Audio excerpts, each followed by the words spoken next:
Bonsoir à tous et merci de nous rejoindre pour le journal de TNTV à la une ce mercredi. J-1 avant le relais de la flamme à Tahiti. Pour assurer une sécurité maximale autour de l'île, les forces de l'ordre ont procédé à une grande répétition générale aujourd'hui. La flamme bénéficiera d'une protection digne de celle d'un chef d'État. Un important dispositif qui sera détaillé par notre invité, le haut-commissaire de la République en Polynésie française, Eric Spitz, est sur notre plateau. Les tractations se poursuivent dans la discrétion chez les indépendantistes. L'accord entre autonomistes se concrétise. Les partis dans la course aux élections législatives doivent faire vite. Les candidatures doivent être déposées dimanche 18h au plus tard. Nous ferons le point dans cette édition. Juste après, c'est à vous que l'on tend le micro. Que pensez-vous de ces élections surprises? Comptez-vous vous rendre aux urnes les 29 juin et 6 juillet prochains? On entend vos avis dans quelques instants.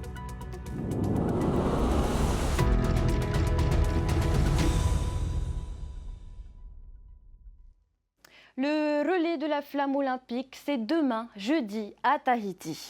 À quelques heures de ce grand rassemblement festif, une répétition générale a été organisée au camp militaire de Haroué, car pour sécuriser le parcours de la flamme, un imposant dispositif sera déployé. On voit cela avec Esteparo Cordet. 1 heure avant le Grand Est, les démineurs passent au crible la vingtaine de véhicules du convoi pour écarter toute menace. Attendez-vous à être fouillé par cette équipe sur le parcours de la flamme de Te Aupo à Papeete demain. Nous faisons ça sur les véhicules, nous faisons ça aussi par exemple à l'arrivée de la flamme, il y a tout le stade à fouiller, etc. Donc on procède à toute cette sécurisation. Plus après sur place, il peut y avoir bien évidemment des sacs abandonnés, etc. Donc là on sera là pour neutraliser toute menace qui peuvent intervenir. Dans ce cadre strict, militaires, gendarmes, policiers et pompiers répètent le relais de la torche. Elle n'est pas allumée. Les lanternes se trouvent entre les mains des gardiens. Ils ont été spécialement recrutés par le ministère de l'Intérieur pour garder les yeux sur la flamme olympique. La flamme là est presque plus importante qu'un chef d'État. Presque. Voilà. Ce sont les Grecs qui nous ont confié cette mission en fait. Et cette symbolique qui charge pour nous de la conserver allumée jusqu'à la fin des Jeux Olympiques en fait. Chaque mouvement est millimétré. 18 coureurs entourent le porteur de la flamme en permanence. 76 membres des forces de l'ordre dont les GIGN escortent un convoi animé et coloré. Cette flamme qui a été allumée le 16 avril à Marseille. Et donc, on n'a aucun doute qu'ici, cette étape polynésienne va être colorée de la culture polynésienne. Et on est vraiment très contents et on a hâte d'être demain pour voir ces dizaines de milliers de personnes qui vont venir voir la flamme depuis Te Aupo jusque Papeete. À bord d'une pirogue, Vahinefiero et Kaulivast, nos champions de surf, allumeront la flamme à partir du site de compétition de Te Aupo demain à 6h30. 124 Polynésiens se relayeront dans 11 communes pour porter le flambeau olympique. Vous venez de le voir, un important dispositif sera mis en place pour assurer la sécurité lors du relais de la flamme olympique. Pour apporter des précisions sur cet événement, le haut-commissaire Eric Spitz est sur notre plateau. Bonsoir. Bonsoir. Alors avant d'entamer cette interview, je rappelle aux téléspectateurs que vous êtes soumis au devoir de réserve puisque nous sommes en période électorale. Pas de questions d'ordre politique donc ce soir, mais un focus sur la tenue du rassemblement festif annoncé. Monsieur le commissaire, avant cela, ravi de vous revoir. Merci. Vous avez été un peu discret ces derniers temps médiatiquement. Vous étiez très occupé? Très occupé par des événements familiaux d'ordre privé. On revient au sujet qui vous amène ce soir, le dispositif de sécurité mis en place autour du relais de la flamme. On l'a entendu dans le sujet précédent, plus de 70 membres de forces de l'ordre escorteront le convoi. Mais au total, sur l'île, combien d'effectifs sont mobilisés? Au total, il y aura à peu près 400 effectifs des forces de sécurité intérieure, 250 gendarmes et 150 policiers, auxquels il faut quand même rajouter 120 secouristes, parce qu'il peut y avoir aussi des malaises lors du passage de la flamme, et puis la police municipale qui s'est aussi fortement investie pour nous aider à réussir cette opération, qui, je le rappelle, est la 3e en Outre-mer, puisque la Réunion et la Guyane ont déjà bénéficié du passage de la flamme, mais nous sommes le seul département d'outre-mer où, après le passage de la flamme, il y aura des Jeux Olympiques. C'est assez pour garantir la sécurité des personnes? Oui, bien évidemment, c'est suffisant. Il y a un dispositif qui est théoriquement le même qu'on passe dans le Gard, en Réunion ou en Polynésie française. Moi, j'ai demandé à ce que dans l'esprit, en tout cas, on s'adapte à l'état d'esprit polynésien, que ce soit festif, que ce soit joyeux, et que les aspects sécuritaires n'étouffent pas l'ensemble du dispositif. Alors, vous avez évoqué l'éventualité de malaise, la présence de secours. Justement, en cas d'urgence, les pompiers et forces de l'ordre seront-ils soumis à l'interdiction de circulation? Non, en cas d'urgence, à partir du moment où il y a un gyrophare qui est mis et qu'il y a une urgence vitale, bien évidemment, l'urgence vitale prime sur le passage de la flamme. On peut rappeler les règles concernant la circulation des personnes? Alors, je rappelle ce que tout le monde sait malheureusement, c'est qu'il y a une seule route de ceinture à Tahiti, qu'elle sera fermée une demi-heure avant le passage de la flamme. Elle rouvrira lors du passage du dernier véhicule. Et puis, il y a une interdiction de stationner à compter de 18h ce soir sur l'ensemble des tronçons concernés. Il y en a 10, 2 passages par la mer, un passage par la rivière. Donc, si vous voulez, notre parcours de la flamme, à nous, à Tahiti, il est un peu extraordinaire par rapport à ce qu'on a pu voir précédemment en métropole ou dans les eaux d'outre-mer. Alors, depuis les airs, une surveillance sera également effectuée. C'est ça. Les policiers et les gendarmes, ce sera d'ailleurs une période de rodage pour les Jeux Olympiques, seront équipés de drones pour surveiller notamment les aspects liés à la circulation, qui sera notre principal défi demain. Et puis nous déployons aussi ce qu'on appelle la lutte anti-drone, c'est-à-dire la possibilité de désactiver un drone qui n'appartiendrait pas aux forces de sécurité intérieure, à une télévision autorisée ou à Paris 2024, puisque ce sont les seuls qui sont autorisés demain. Et que risquent les personnes qui s'aventuraient, par exemple, à faire des prises d'images par drone?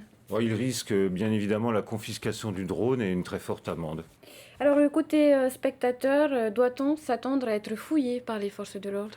Non, ça doit rester une fête. Le seul endroit où les personnes seront fouillées par les forces de l'ordre, où il y aura un poste d'inspection filtrage, c'est la place Toata. Là, il y aura 3000 spectateurs qui auront par ailleurs et par avant se réserver leur place, mais sur tout le reste du parcours, bien évidemment, il n'y aura pas de fouille. Alors, dès 5h30 demain matin, vous activerez votre centre opérationnel, poste de commandement de crise. Peut-on rappeler son utilité aux téléspectateurs? Oui, bien évidemment, ce poste de crise permet de coordonner l'ensemble des moyens de secours, l'ensemble des moyens des forces de sécurité intérieure, d'avoir une vision globale sur ce qui se passe, parce que ce qui se passe à Faa ou à Punaauia peut avoir des conséquences sur Papeete, et donc il nous permet d'anticiper les éventuelles difficultés de circulation. Demain également, mais à 6h. À partir de 6h cette fois, vous déclenchez votre cellule d'information du public joignable au 444 210. Quels renseignements pourra-t-on demander, par exemple? Oui, il y a des fonctionnaires qui seront présents au 444 210. Ce seront essentiellement des informations liées à la circulation, parce que nous avons des horaires théoriques de passage de la flamme sur chaque tronçon, mais l'expérience des précédents territoire a montré que ces horaires n'étaient pas toujours respectés. Donc si quelqu'un a prévu de partir de chez lui, je sais pas, à 10h30 et que la flamme a pris du retard, je lui conseille d'appeler le centre d'information du public qui pourra lui dire « Attendez, on a pris du retard, partez un peu plus tard ». Merci pour ces réponses. Je rappelle aux téléspectateurs qu'en période électorale, vous êtes soumis au devoir de réserve. C'est pourquoi vous n'avez fait aucun commentaire d'ordre politique. Ce soir, en revanche, il ne vous est pas interdit de faire un petit commentaire sur votre promotion au grade de commandeur dans l'Ordre national du mérite. C'est bien évidemment un immense honneur. J'espère qu'une partie de cet honneur retombe sur mes proches et puis surtout sur les équipes en Polynésie française. Je crois que vous aurez plus tard un reportage sur l'équipe qui prépare les élections. Il faut bien se rendre compte qu'ils sont sortis des élections européennes, qui rentrent dans une période de nouveau danse où il va falloir distribuer la propagande sur l'ensemble de la Polynésie à un rythme effréné. Et donc, je leur dédie aussi cette distinction parce qu'ils méritent aussi une part de retombée de cette distinction. Merci, monsieur le haut-commissaire, d'avoir accepté notre invitation ce soir. Merci. Et alors que la flamme olympique s'apprête à embraser Tahiti, le quotidien des habitants des autres îles ne sera pas perturbé par cet événement. À Raiatea, au Rarumatei, notre correspondant Ronnie Moufat est allé à sonder les passants du centre-ville de Uturoa. Regrette-t-il de ne pas voir la flamme de près? Regardez. Vous êtes au courant qu'il va y avoir une flamme olympique qui va circuler demain sur Tahiti? Oui, on avait vu passer cette info. Vous en pensez quoi? Est-ce que vous êtes déçu de ne pas pouvoir la voir ou ça vous fait ni chaud ni froid? Ça ne nous tient pas trop à cœur de ne pas la voir. On est content de savoir qu'elle va passer à Tahiti. Je pense que c'est une fierté pour les gens de l'île, mais nous, ça ne nous dérange pas d'être à Raya ici. Ouais, on est bien sur les îles, un peu tranquille. Non, on n'est pas déçus, mais c'est bien pour eux. Bonne marche. Non, mais après, on va soutenir ceux qui vont porter la flamme.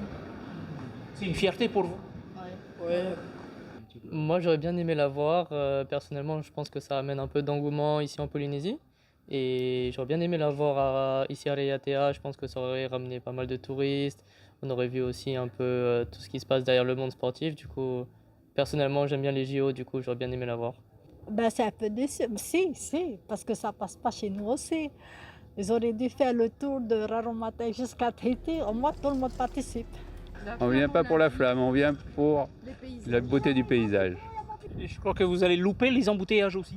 Ah oui, ça ne manque pas du tout. Voilà.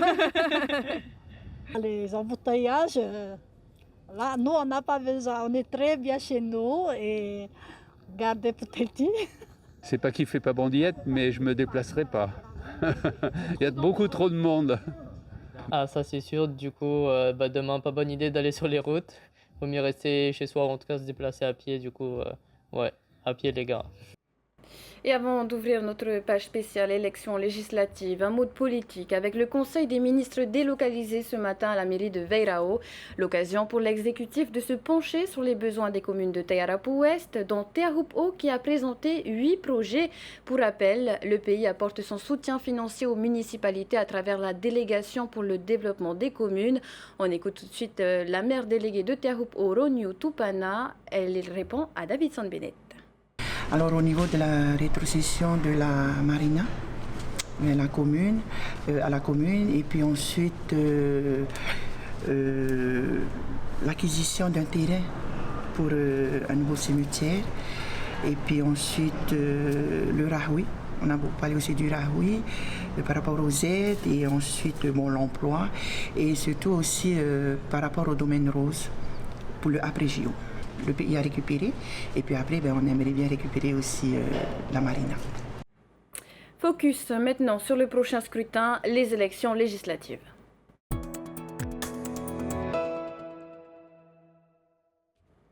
Dernière réunion programmée aujourd'hui entre les 4 partis autonomistes. Malgré des tensions, un accord semble avoir été trouvé pour partir ensemble dès le premier tour des législatives. Le point avec Emma Mathieu. Pas de plateforme, mais un accord se dessine chez les autonomistes dès le premier tour. Répartition des circonscriptions et choix des candidats étaient au centre des conversations toute la journée à la mairie de Pir'e. Le Ahereia Porinetia a poursuivi les négociations avec les leaders et une poignée de membres triés sur le volet du Tapura Wir Atira. Chacun semble y avoir trouvé son compte. En tous les cas, lorsque nous avons rencontré Edouard Fritsch, sa proposition était de nous laisser une circonscription. Donc nous sommes toujours sur ce même accord. Nous avons échangé sur les petits points bloquants, sur les accords à encore un peu éclaircir. Et aujourd'hui, on va commencer à préparer une profession de foi commune. Parce que ce qui nous réunit aujourd'hui, c'est surtout notre attachement à la France et aller porter la voix de l'autonomie à l'Assemblée nationale. Ce qui semble se profiler chez les autonomistes après 3 jours de négociations, c'est Moerani Frebo, candidat Tapura sur la première circonscription.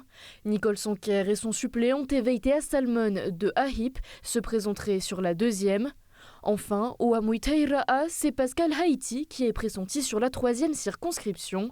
Les 4 forces autonomistes se seraient donc mises d'accord pour présenter 3 candidats communs aux élections législatives. Mais rien n'est encore joué. Un conseil politique du Tapura a lieu en ce moment même à la mairie d'Edouard Fritsch. L'annonce officielle des 3 candidats ne devrait plus tarder. Côté indépendantiste, difficile de tomber d'accord sur les candidats à la députation. Alors que le parti a annoncé soutenir ses 3 députés sortants à l'annonce de la dissolution de l'Assemblée nationale, les cadres du Tavini Huiratira auraient décidé de miser sur d'autres poulains. Les explications de Laure Philibert.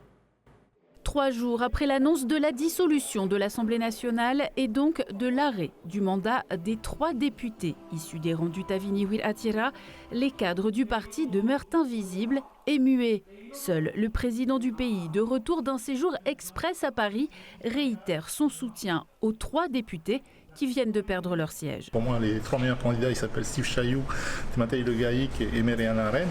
Maintenant, on a une réunion cet après-midi avec le comité directeur du Tavini Wir Attira. C'est comme ça que ça fonctionne. Il y a un parti, donc on consulte les instances du parti. On se prononcera très rapidement puisque le délai de dépôt des listes, c'est dimanche.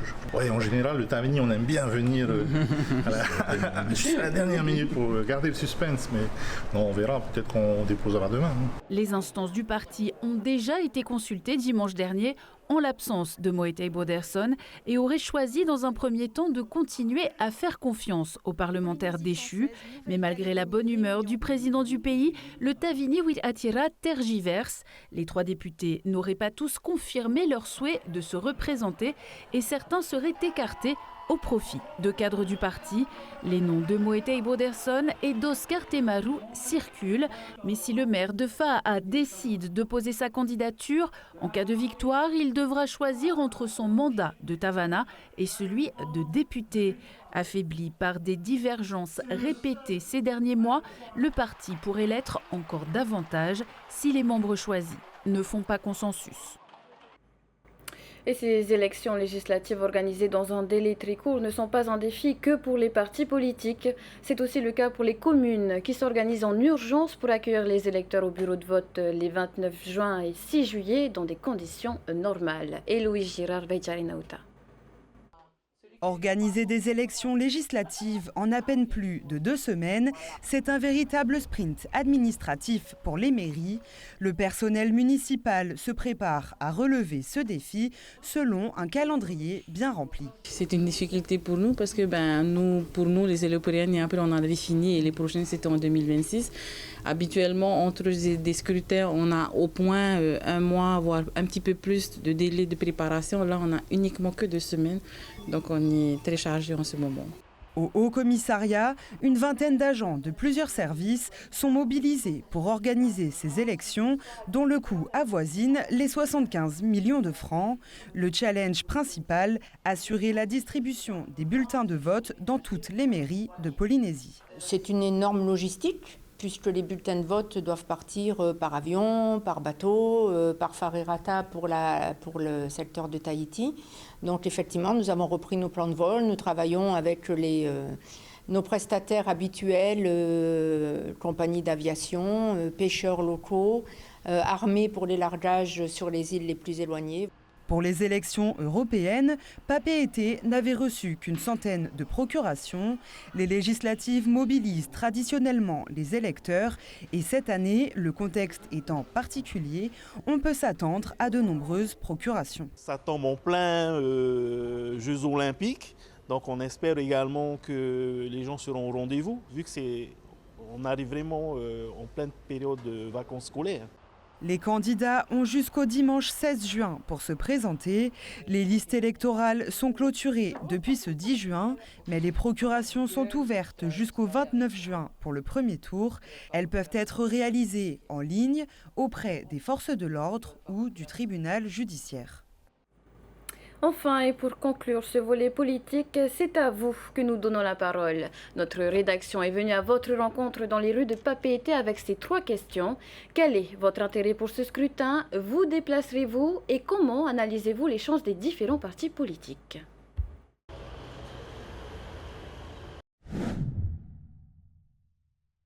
Oui, moi j'irai voter. C'est important pour nous aussi. Les députés, ce sont des gens qui vont porter nos projets en France. Voilà. Oui, mais je ne changerai pas. Comme chez ma famille qui a été député, le GAIC, là, je vais voter pour lui. Parce que lui, il défend bien la Polynésie. Oui, c'est important, je pense. On va aider des gens qui vont travailler pour nous. Il faut le faire. Quoi. Pas simplement Tavini. Aussi bien pour les autonomistes. je ne vais pas critiquer notre gouvernement, c'est comme ça, parce que c'est le souhait de la population. Alors, mais maintenant, que ça donne aussi à réfléchir de notre côté. Oui, c'est un test. Moi, je les ai soutenus sur les derniers votes. J'espère que je ne l'ai pas fait pour rien. C'est tout ce que j'ai à dire. Aussi. C'est un test aussi pour le Muay Thai, ces votes-là. Hein. Ouais, c'était les élections. Mais bon, on va essayer de faire le maximum. Moi, je crois en rien. Je veux voir les choses. Je pense que travailler ensemble, c'est ce qu'il faut. Hein. Si de chaque côté, tout le monde se tire dessus, ben, on va pas aller loin. Hein. Pour moi, c'est que du bla bla bla bla. Ça ne va pas changer. Hein. Ça ne va pas du tout changer. C'est comme s'il n'y avait pas eu de séparation. Ils se séparent, et après ils reviennent, ils se séparent, ils reviennent. Tandis que le Tavi, non. Ils ne vont pas avoir les 3 sièges. Ça, c'est sûr et certain. Sûr et certain. Ils ne vont pas avoir peut-être 1 autonomiste et 2 indépendantistes. Voilà des réactions recueillies ce matin par nos journalistes Nicolas Pérez et Désiré Teivao. On finit avec un mot de sport et comme hier, on vous donne des nouvelles de Teureitir et Tupaya. Le lanceur de javelot tahitien nous a fait une frayeur ce matin en finale des championnats d'Europe à Rome. Il a préféré stopper la compétition après son premier essai en raison d'une douleur au coude qui s'est rapidement dissipée. Le recordman de France a quand même fait sensation dès son premier lancer avec un jet à plus de 82 mètres. La décision de s'arrêter est un choix stratégique pour notre champion et son coach qui préfère se préserver à l'approche des Jeux Olympiques de Paris. Voilà pour l'actualité de ce mercredi. Merci d'avoir suivi cette édition d'information. Dans un instant, votre émission de 0 à 100 km/h suivie d'un nouveau portrait de la collection artiste du Fénois, celui de Pierre Motahi. Et à 2 jours de l'Euro, on vous met dans l'ambiance avec le phénomène Mbappé, un documentaire exceptionnel sur la star du football. Une belle soirée en perspective sur TNTV, mais avant, je vous laisse profiter de ces images de Orimai sur la scène du Taupitian. À demain. Atai po iri te mata I mua I te vai mai Te vai no te hau, te vai no te here I patuhi ai no ta ua I vovo mai ne te hotu no te hana I vovo mai ne te hotu no te mana Aore ho I mata no wa te hotu no to ta ua ai Hana